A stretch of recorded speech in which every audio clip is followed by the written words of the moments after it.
മുൻ മുഖ്യമന്ത്രി ഇ.കെ. നായനാരുടെ പത്നി ശാരദ ടീച്ചർ നവതിയുടെ നിറവിൽ. വൃശ്ചിക മാസത്തിലെ അവിട്ടം നാളായ ഇന്നാണ് ടീച്ചർക്ക് പിറന്നാൾ. കണ്ണൂരിലെ ചടങ്ങിൽ കേന്ദ്രമന്ത്രി സുരേഷ് ഗോപി, സ്പീക്കർ എൻ ശംസീർ തുടങ്ങിയ നിരവധി പേർ ആശംസകൾ നേരാനെത്തി. അരുൺ പാഴക്കൽ വിവരങ്ങൾ നൽകും. അരുൺ, എനിക്ക് തോന്നുന്നു രാഷ്ട്രീയത്തിനൊക്കെ അതീതമായി നിരവധി ആളുകൾ ശാരദ ടീച്ചറെ കാണാനും ആശംസകൾ അറിയിക്കാനും വീട്ടിലേക്ക് എത്തിയിട്ടുണ്ടല്ലേ? അതുതന്നെയാണ് വിജയകുമാർ. ഇപ്പോൾ കണ്ണൂർ ധർമ്മശാലയിലുള്ള പാർത്ത കൺവെൻഷൻ സെന്ററിന് മുന്നിലാണ് ഞാനിപ്പോൾ നിൽക്കുന്നത്. ഈ പാർത്ത കൺവെൻഷൻ സെന്ററിലാണ് ടീച്ചറുടെ നവതി ആഘോഷം കുടുംബം ഇന്ന് തീരുമാനിച്ചിരുന്നത്. അവിടെ നവതി ആഘോഷം നടക്കുകയാണ്. കേന്ദ്രമന്ത്രി സുരേഷ് ഗോപിയും കുടുംബവും, സ്പീക്കർ എ എൻ ഷംസീർ, മന്ത്രി കടന്നപ്പള്ളി രാമചന്ദ്രൻ, ഇ.പി.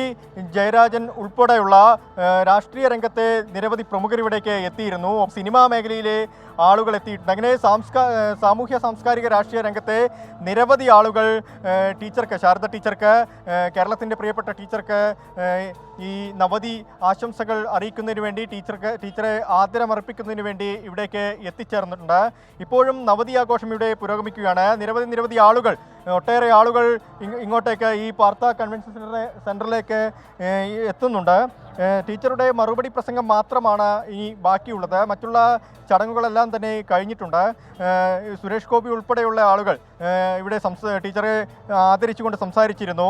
സുരേഷ് ഗോപി പറഞ്ഞത്, ടീച്ചർ ഈ കല്യാശ്ശേരിയിൽ എത്തുമ്പോൾ ടീച്ചറുടെ ഒരു അനുഗ്രഹം മതി, ആ അനുഗ്രഹമാണ് ജീവിതത്തിലെ മുന്നോട്ടേക്കുള്ള പ്രയാണത്തിന് പ്രചോദനമേകുന്നതെന്ന് സുരേഷ് ഗോപി പറഞ്ഞിരുന്നു. ഇങ്ങനെ വി.എം. സുധീരൻ ഉൾപ്പെടെയുള്ള, ഇ.പി. ജയരാജൻ ഉൾപ്പെടെയുള്ള മുഴുവൻ ആളുകളും, ഇവിടേക്ക് എത്തിച്ചേർന്ന ആളുകളെല്ലാവരും ടീച്ചറുടെ ഇത്തരത്തിലുള്ള സ്നേഹം മാത്രമാണ് ചൂണ്ടിക്കാണിച്ചത്.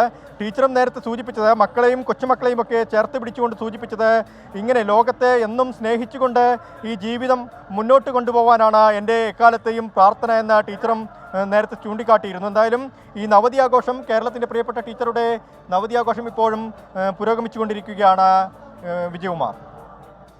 യെസ്, അരുൺ പാറക്കിലാണ് വിവരങ്ങൾ നൽകിയത്. രാഷ്ട്രീയത്തിനൊക്കെ അതീതമായി ടീച്ചറെ കാണാനും ആശംസകൾ അറിയിക്കാനും സുരേഷ് ഗോപിയുണ്ട്, ഇ.പി. ജയരാജനുണ്ട്, വി.എം. സുധീരനുണ്ട്, എ എൻ ശംസീർ സ്പീക്കറുണ്ട്. അങ്ങനെ വ്യത്യസ്ത രാഷ്ട്രീയ പാർട്ടി നേതാക്കളും ഒക്കെ അവിടേക്ക് എത്തിയിട്ടുണ്ട്.